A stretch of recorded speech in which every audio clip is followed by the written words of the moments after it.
is you're going to see scenes from Hamlet, and we'll have also, along with those scenes, you're going to hear narration to help sort of like, if you're not that acquainted with the play Hamlet, hopefully the narration will help to tell you what's going on in the story. If you look at the program, which is hugely confusing, on top of everything else, I decided to get fancy with my fonts. So if you look at that program, even the program also has, like between scenes, it sort of tells you 1 or 2 sentences about what's going to happen in the scene that you're about to see. And then to make it even more confusing, I've decided to interweave in between those Hamlet scenes. You will see some of this original material that people have written in this exploration of Hamlet from their own lives. So, I wonder what else do I need to tell you before we start? I have something. Oh yeah, go ahead. Mask reminder, please. Right. We're going to be performing entirely in masks from the beginning to the end. Oh, I should also, I'm sorry, I do need to tell you that as you well know, we've had times when we've been locked down, and also because of sort of the uncertainty of who's going to be able to participate, our class has gone up and down in size over and over. And as a result, we've done a lot of different things. Like on the one hand, you're going to see multiple Hamlets today. I think everybody in the play plays Hamlet every once in a while, if only in what I call the group speeches that are Hamlets, but we've separated them so that we have 4 or 5 people expressing Hamlet in that speech. But also, because we needed to perform today, we had at a certain point had to say, well, we're going to do it as a staged reading. So people are going to be holding their scripts as they go on. They will be holding up their scripts even as they perform, but you'll be able to hear the emotion through the words nonetheless, I think. This is a poem called 2 Prisoners, and it's written by Gwendolyn Brooks.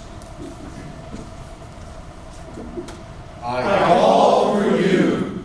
Cultivation of strength in the dark. Dark garden. In the vertical cold. In the hot paralysis. Under the wolves and coyotes of particular silences. Where it is dry. Where it is dry. I call for you. Cultivation of victory over. Long blows that you want to give and blows you're going to receive. Over. What wants to crumble you down to sicken you. I call for you. Cultivation of strength to heal and enhance. In the non-chill dark. In the many, many mornings after. In the chalk and show. I am Logan. I am Randy. I am Ian. I am Tom. I am Jeremy. I am David. I am Earl. I am Lua. I am Steven. I am Mark. I am Michael. I am Brandon. I am Will. I am Mason. I am DJ. I am Ben. I am Akiva. I am Al. I'm Dave. And I am Hamlet. The story so far is that the King of Denmark has just died, and his brother Claudius has assumed the throne and married his widow Gertrude. At night, the castle guards have been getting visitations from a ghost they think might be the ghost of the dead king. They have asked a friend of the king's son, Hamlet, Horatio, to watch with them and identify the ghost.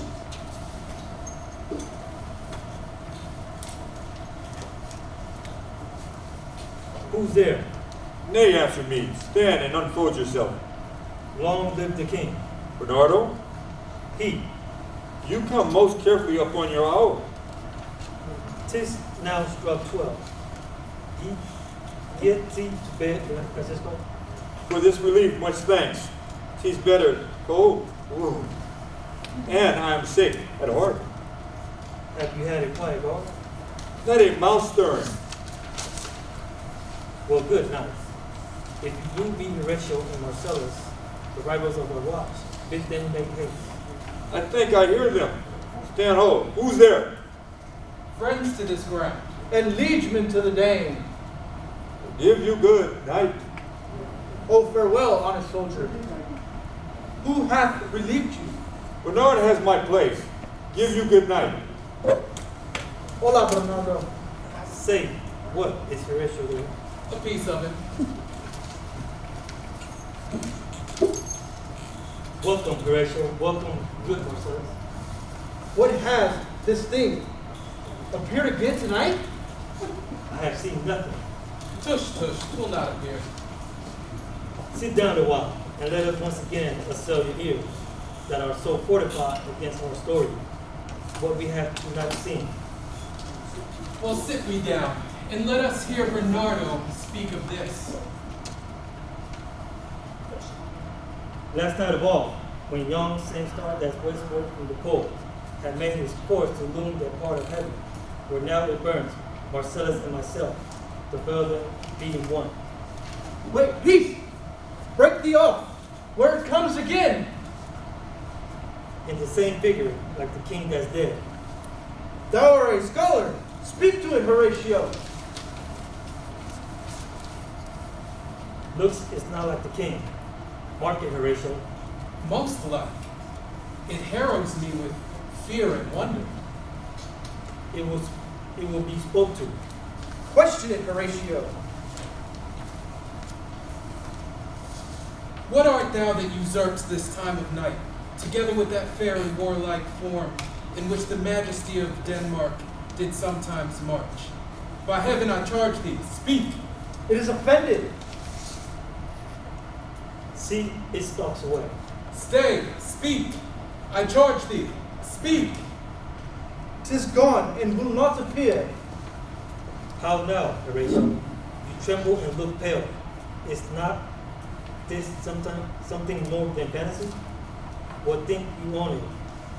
As thou art to thyself, 'tis strange.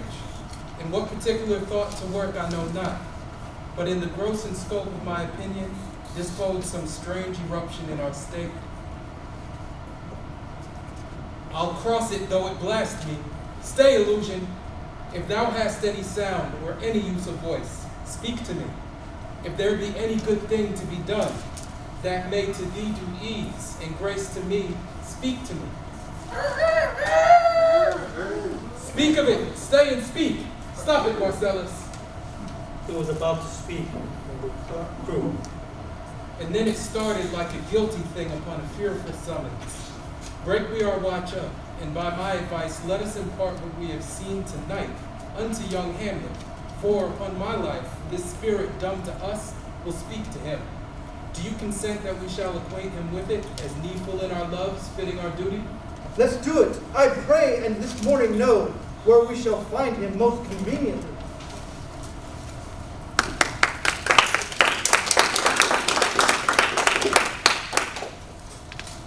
The next morning, the court has convened to do some business involving a possible invasion from Norway and other minor issues, and then have a party celebrating the recent wedding of Claudius and Gertrude. Claudius and Gertrude are unhappy with Hamlet because he seems to be taking his father's death too hard. Hamlet thinks the problem is with them and expresses that feeling in his next speech.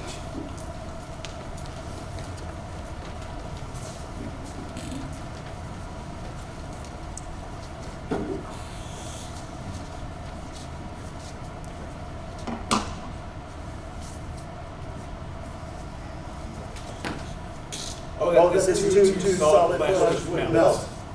Thaw and resolve itself into a dew. Or that the everlasting had not fixed his cannon against self-slaughter. Oh God, God! How weary, stale, flat, and unprofitable. Seems to me that all the uses of this world.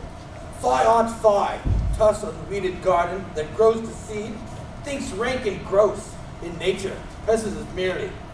That it should come to this. But 2 months dead, nay, not so much nor 2. So excellent a king that was to this, Hyperion to Satar, so loving to my mother, that he might between the winds of heaven visit her face too roughly, heaven and earth. Must I remember? Oh God, a beast that wants to score some reason would have mourned longer, married with my uncle, My father's brother? But no more like my father than I to Hercules. Within a month, yet ere the salt of most unrighteous tears has less the flushing of her galled eyes, she married! O most wicked speed to post, with such dexterity to insatious sheets. It is not, nor cannot come to good. But break my heart, for I must not hold my tongue.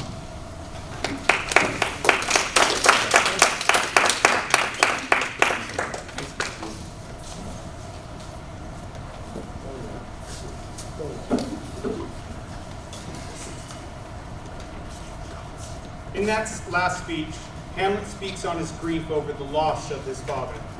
After reflecting on our own experiences of grief, we've composed the following work from poems done by Mears and Helser.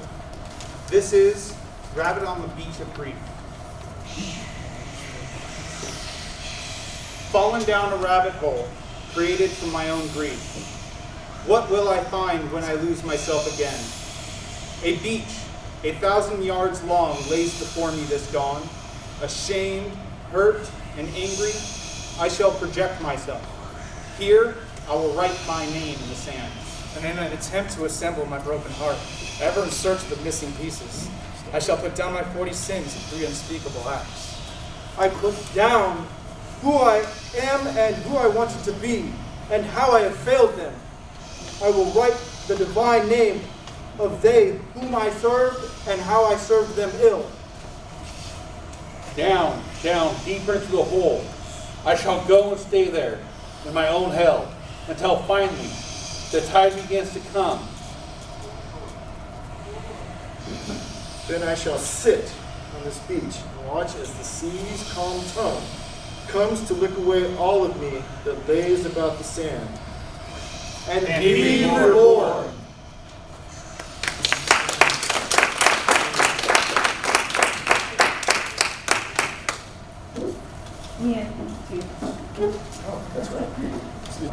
So, now, Horatio tells Hamlet about the ghost. Hamlet comes to the watch. There the ghost appears to speak to Hamlet.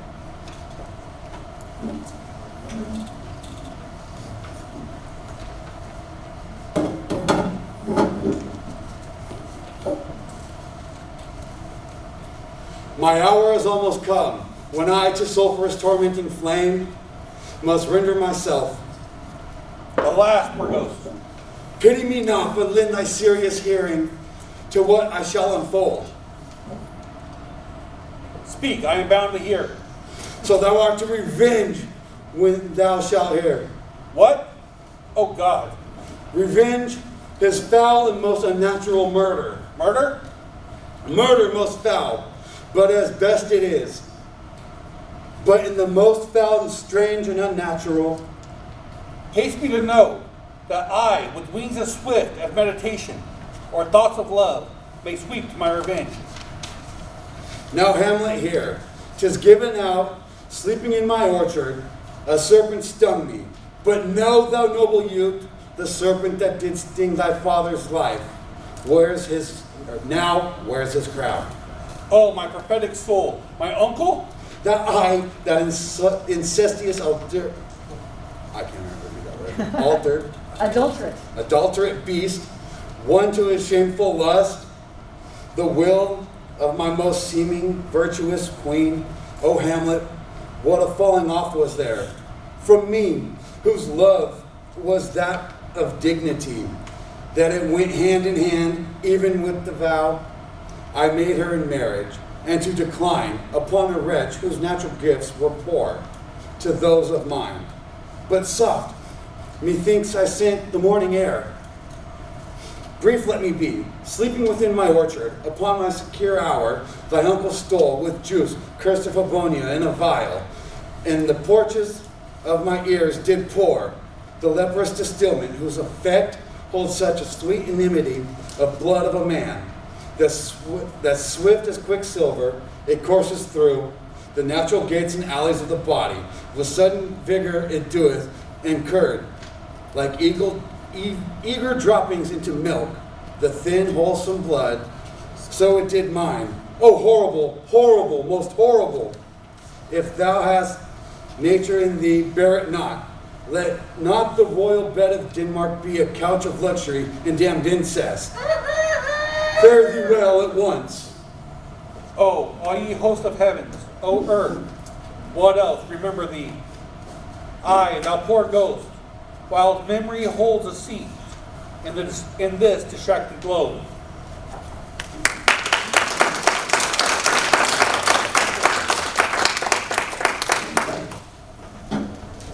In Shakespeare's original work, Hamlet struggles with his relationship, or the lack thereof, with his father. In the following scenes written by myself, Earl Rose, and Tripp, we also explored our own relationships, or lack thereof, with our fathers. The first piece is called Daddy Pain. Daddy? Where are you, Daddy? How come I can't find my daddy? I want to sit on your shoulders and see the whole world. While trying to enjoy the truth of his absence, of what has been. I really don't know what to think. Wanted to let go of all this pain, to keep a grip. Something urged me to push away to become who I am today. You're a bad daddy. How could you leave me? My Superman, my comfort, my everything. Maybe it's me that's bad. Maybe it's me that's not good enough. That must be it. I'm not worth sticking around for. I'll show him and everybody else. If I'm bad, I'll be bad. The baddest ever. I asked them, why bother to contemplate them? All that's in my head. Because what I contemplate now are simply thoughts of being a better me.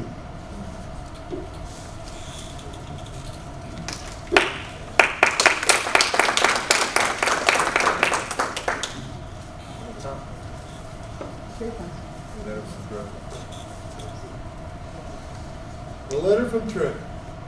I sit outside and think about you and the things we used to do. But I screwed up bad and got locked up. I can't help but to get mad at you. You're not here for me when I need someone. But I think you might be mad at me because I'm not here. I'm not there for you. If you let me back, I will prove my love to you.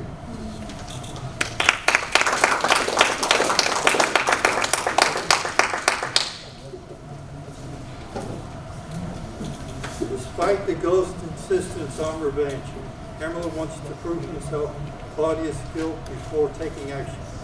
He started by acting a little crazy, partly to throw everyone off, and partly to be able to justify whatever actions he needed to take to find the truth.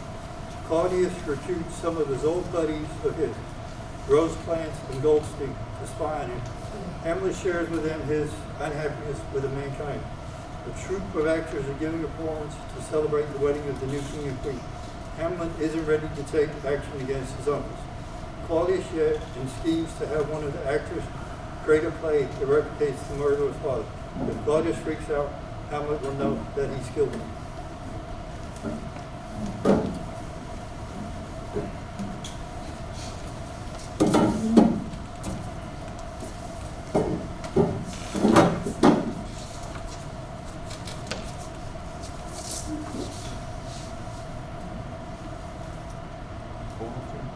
My honored lord!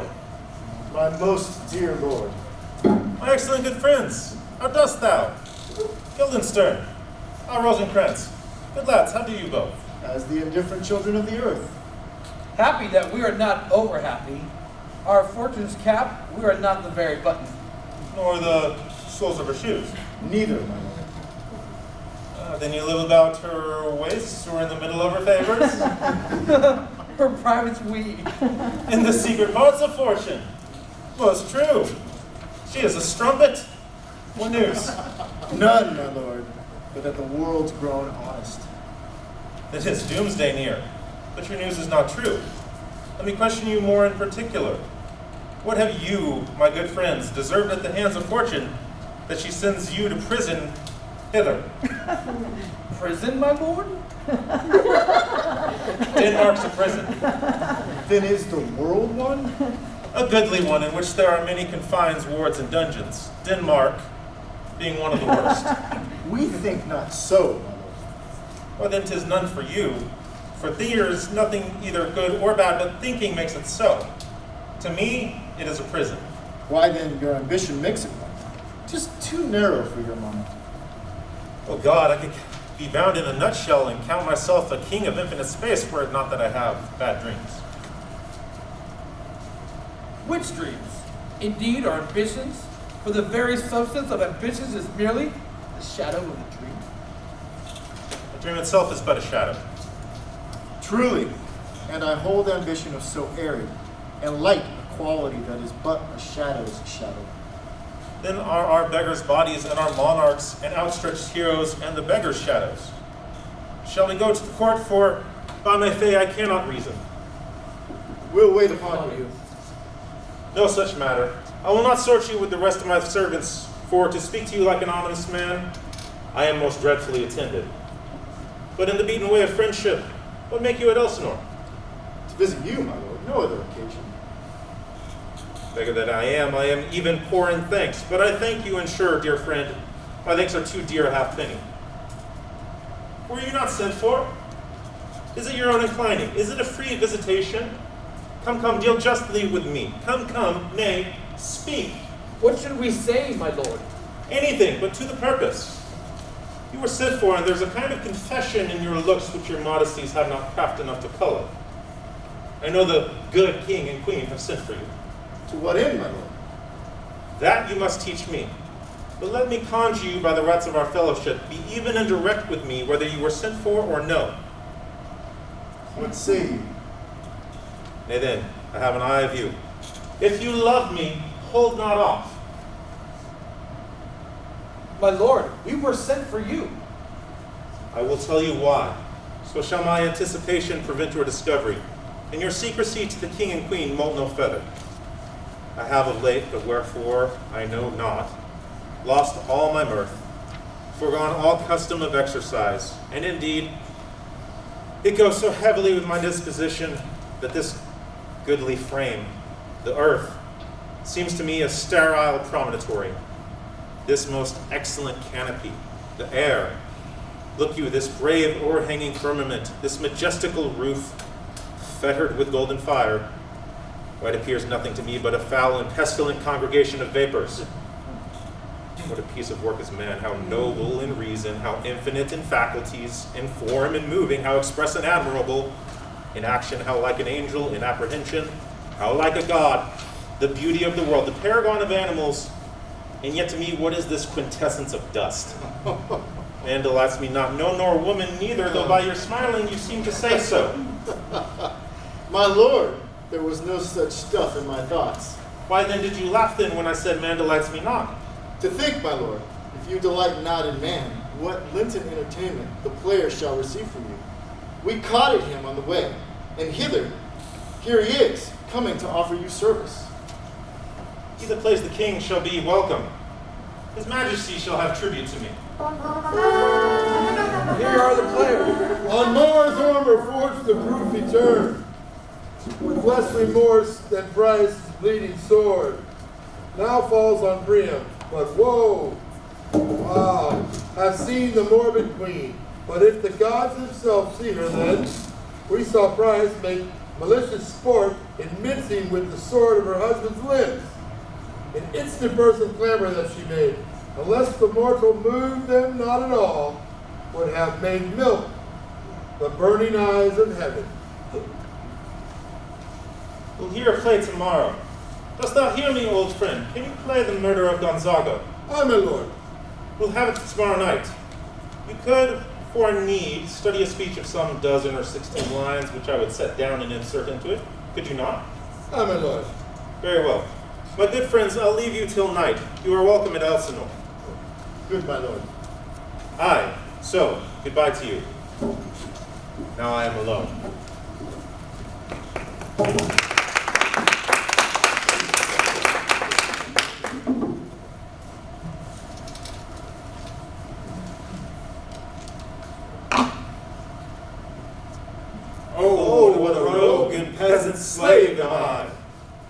monstrous that this play are here, but in a fiction, in a dream of passion. Could force his soul so to his own conceit, that from working all his visage wane, tears in his eyes, distraction in his aspect, a broken voice, and his whole function suiting, with forms to his conceit, and all for nothing. For Hecuba! What's Hecuba to him? Or he to Hecuba? That he should weep for her. What would he do had he the motives and hues for passion that I have? He would drown the stage with tears and clean the general ear with horrid speech. Make mad the guilty and appall the free, confound the ignorant and amaze, indeed, the very faculties of eyes and ears. Am I a coward? Who calls me villain?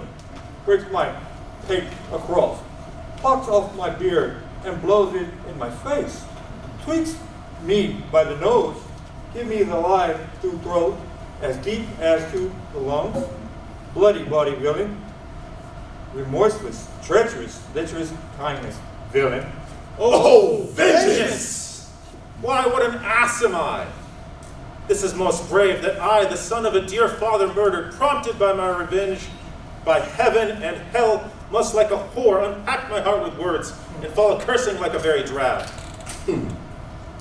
I've heard that the guilty creates sin and a play, have by the very cunning of a scene been struck to the soul that presently they have proclaimed their malefactions.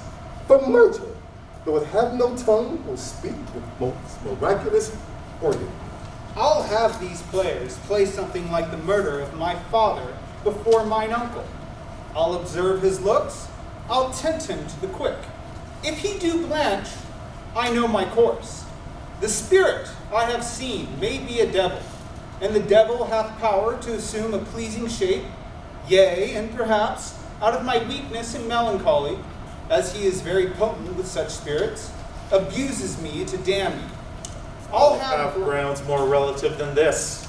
The play's the thing wherein I'll catch the conscience of the king.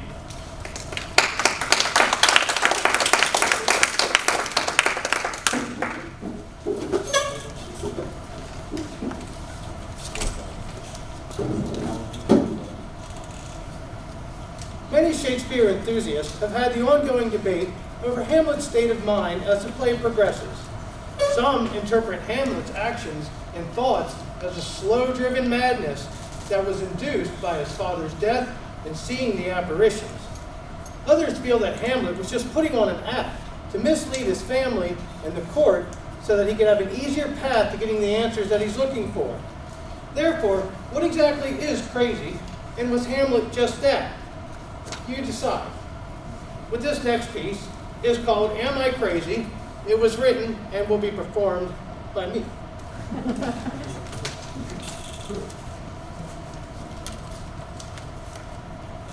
Am I crazy, you ask? Am I in danger? Should I be in Gotham's asylum with the Joker and the Harley Quinn? Am I in danger, you ask, because of my desire for fast motorcycles and big swell waves to surf? Am I crazy, you ask, because of my choices and my crime, and the actions of my unpredictable choices that have not yet come to pass? Did my youth make me crazy for my days as an adult from chasing new ways to get high and new sexual achievements? I have been crazy in love, and I have been crazy with death. And sometimes my dreams have been so real that I thought they were crazy. So, you ask me, am I crazy? Well, I'll let you know when my other personality gets back.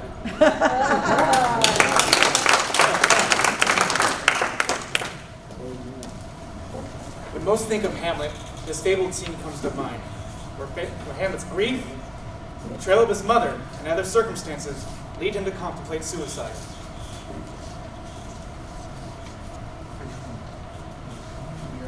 To be or not to be? That is the question, whether 'tis nobler in mind to suffer the slings and arrows of outrageous fortune, or to take arms against a sea of troubles, and by imposing end them. To die, to sleep, no more. And by asleep we say to end the heartache and the thousand natural shocks that flesh is heir to. 'Tis a consummation devoutly to be wished, to die, to sleep, perchance to dream. Ah, there's the rub. For in that sleep of death, what dreams may come, when we have shuffled off this mortal coil, must give us pause. There is the respect that makes calamity so long life. For who would bear the whips and scorns of time, the oppressor's wrong? The proud man's contumely. The pangs of despised love, the law's delay, The insolence of office and the spurns that a patient merit of the unworthy takes, when he himself might his quietus make with the bare bodkin.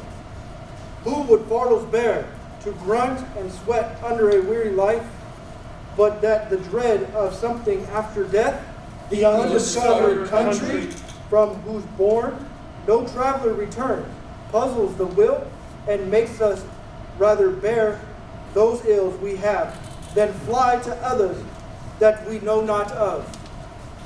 Thus conscience does make cowards of us all, and thus the native hue of resolution is sicklied over with the fail cast of thought. in enterprises of great pitch and moment, with this regard, their currents turn awry, and lose the name of action.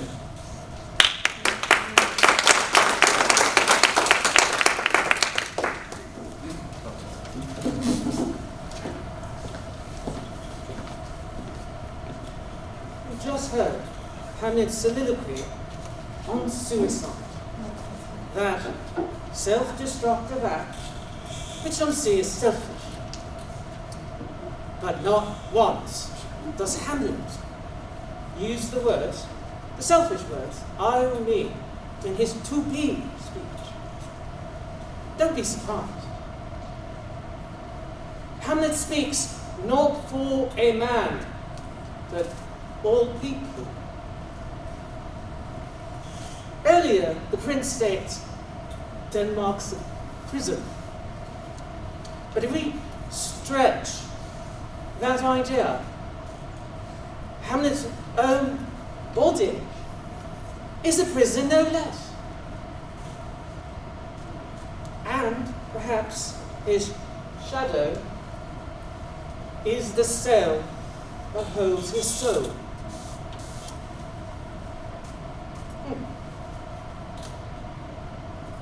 If you free your mind, the speech you're about to hear is from Hamlet's shadow.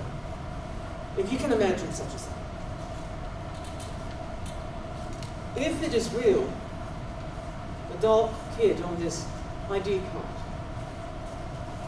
If real, the astute gaze. Is he real? The second shadow that splits his first. What I see left appears to shadow as he is. Boy. What I see right appears to shadow as he being. Girl. But now, I don't mean to humanize, but this man hid the second shadow. Denial's simple requirements. Deny. Deny. Deny. A day start, a thirst so shameful, he is aroused and made sick. And he does something. In 10 minutes, he does his best with puberty because he finds men attractive. He has parts of a man, but is crudely caged within a body incompatible with truth. Is she that dangerous? The girl, the woman on this ID card? Lost, each so vacuous as an eye? Is she that dangerous? Or is the transgender committed to this dangerous institution? And why not? She is where she is. I suspect but she is not a victim.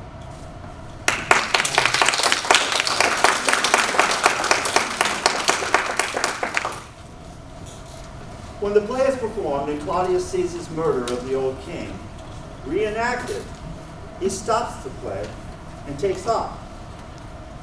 Hamlet, his suspicions confirmed, follows him.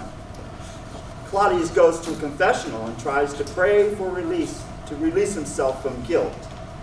Hamlet, seeing but not overhearing, considers killing Claudius but holds off because he doesn't want a Claudius purged from guilt to be able to enter heaven.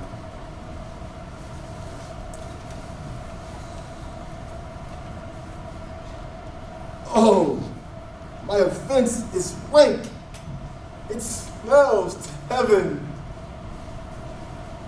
It hath the primal eldest curse upon it, a brother's murder. Pray can I not, though inclination be as sharp as will. My stronger guilt defeats my strong intent, and like a man who's double to business bound, I stand where I shall first begin, or both neglect. What if this cursed hand was made thicker with itself than with brother's blood on it? Isn't there rain enough in the sweet heavens to wash it white as snow? My fault is past. But oh, what form of prayer can serve my turn? Forgive me my foul murder? That cannot be. Since I am still possessed of the very effects for which I did the murder. My crown, my own ambition, my queen. May one be pardoned and retain the offense? Try what repentance can. What can it not? Yet what can it? One cannot repent. Oh, wretched state. Oh, bosom as black as death. Oh, limed soul, that strugglingly to be free and more engaged. Help, angels, make us save.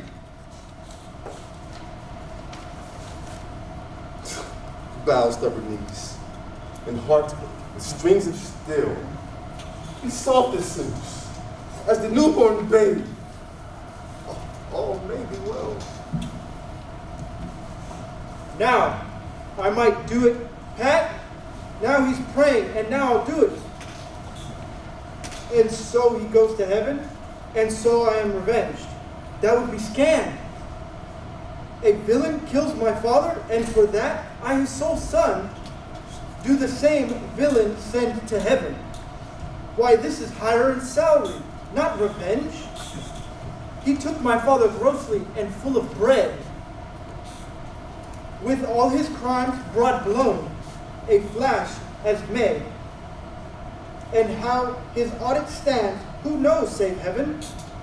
But in our circumstance and course of thought, 'tis heavy with him. And am I then revenged? Taking him in the purging of his soul, when he is fit and seasoned for passage? No! No, up, sword, and know thou a more horrid hint. When he is drunk, asleep, or in his rage, or on the incestuous pleasures of his bed, a game, a swearing, or about some act that has no relish or salvation in it. Then trip him, that his heels may kick at heaven, that his soul may be damned in black as hell whereunto it goes. My mother stays. This physic but prolongs your sickly days. My words fly up. My thoughts remain below. Word without thoughts, never to heaven go.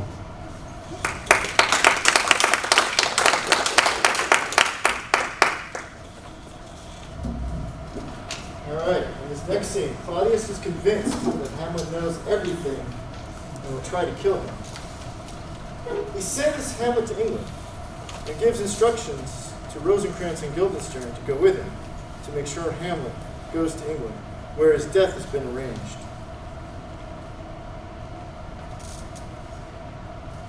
However, later, Hamlet returns from England. He avoided death by switching some papers that caused myself and Guildenstern to be killed instead. He and Horatio arrive at a local graveyard and meet the gravedigger, which sends Hamlet into another contemplation of mortality over the skull of his old friend, the court jester York. I've been working here as a boy and a man for 30 years. Well, how long will a man live for ere he rot? Ah, faith, if he not be rotten before he die, as we have many pocky corpses nowadays that will, scarce holding any lay, will last you some 8 or 9 years.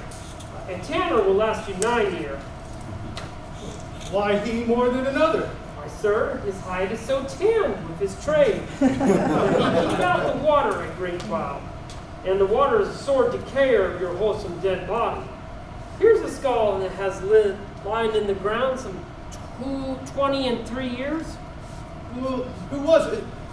A wholesome mad fellows it was. Whose do you think it was? Nay, I know not. A pestilence on him for a mad rogue. He poured a flagon of blemish on my head once. Same skull, sir, was. Sir York's skull, the king's jester. This? Aye, that. Alas. Poor York. I knew him, Horatio. A fellow in infinite jest. A most excellent fancy. He hath borne me on his back 1,000 times, and now, how abhorred in my imagination is it? My gourd rises it. Here hung my imagination it is. Here hung those lips that I have kissed, and now not how oft. Where be your jibes now, your gambols, your songs?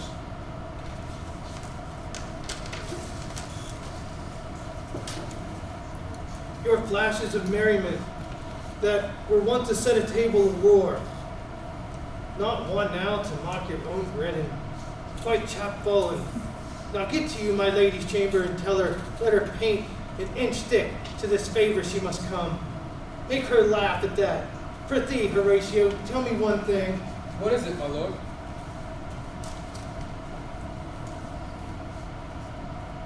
Dost thou think Alexander looked at this fashion in thy earth? Even so. And smelt so? Even so, my lord. Pah! To what basis use us that we may return, Horatio? Why may not imagination trace the noble dust of Alexander till he finds a stopping a bunghole? 'Twere to consider too curiously to consider so. No faith, not a jot. But to follow him thither with modesty, enough, in likelihood to lead it, as thus. Alexander died, Alexander was buried. Alexander returneth to dust, and the dust is earth. We make loam, and why that loam whereto was converted, might they not stop a beer barrel? Imperious Caesar dead, returned to clay, might stop a hole, keep the wind away. All that earth which kept the world in awe should patch a wall, expel the winter's flaw.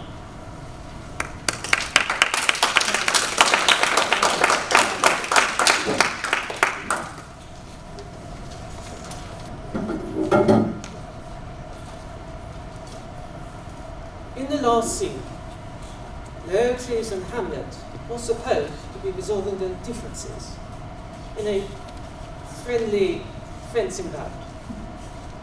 But Laertes, under Claudius's influence, has poisoned his sword in order to kill Hamlet. Claudius also has a poisoned jewel that he puts in Hamlet's drink. During the fight, Gertrude drinks Hamlet's poison. Hamlet and Laertes are both wounded with the poisoned sword, and Hamlet stabs and forces Claudius to drink the remaining poison. Horatio helps Hamlet as he dies.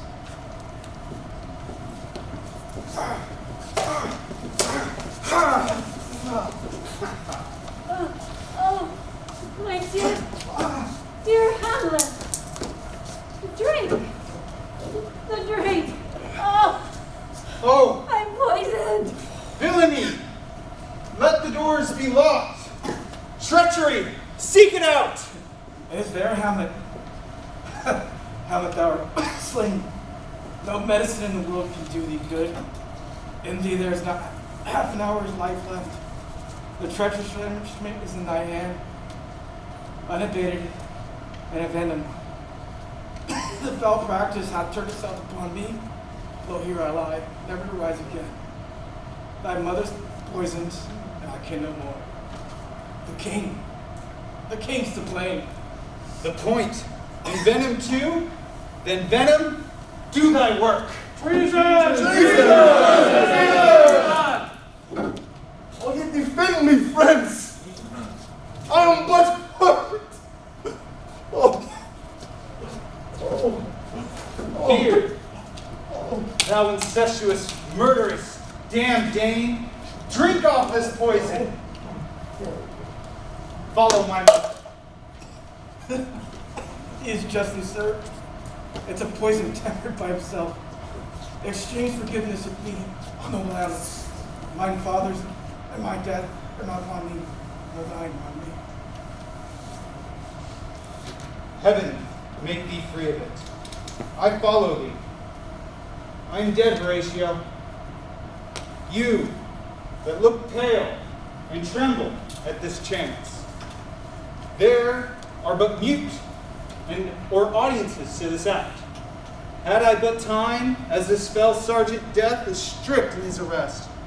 Oh, I could tell you, but let it be. Horatio, I am dead. Thou livest. Report me and my cause aright to the unsatisfied. Never believe it, as I am more an antique Roman than a day. There's yet some liquor left. Give me the cup. By heaven, I'll have it. Oh God, Horatio, what a wounded name. Things standing thus unknown. Shall I leave behind me? If thou didst ever hold me in thy heart, absent thee from felicity a while, and in this harsh world draw thy breath in pain to tell my story. Oh, I die, Horatio. The potent poison quite overcrows my spirit. I cannot live to hear the news from England. But I do prophesy the election might on Fortinbras. He has my dying voice. So tell him, with the occurrence more or less, the rest is silence. Oh. Now cracks a noble heart. Good night, sweet prince, and flight of angels sing thee to thy rest.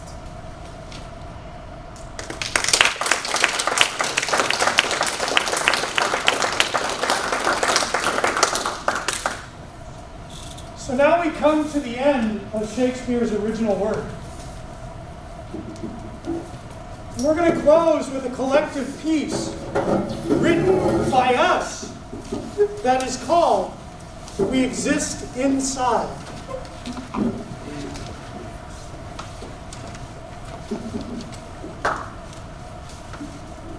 So, as this cage bird sings last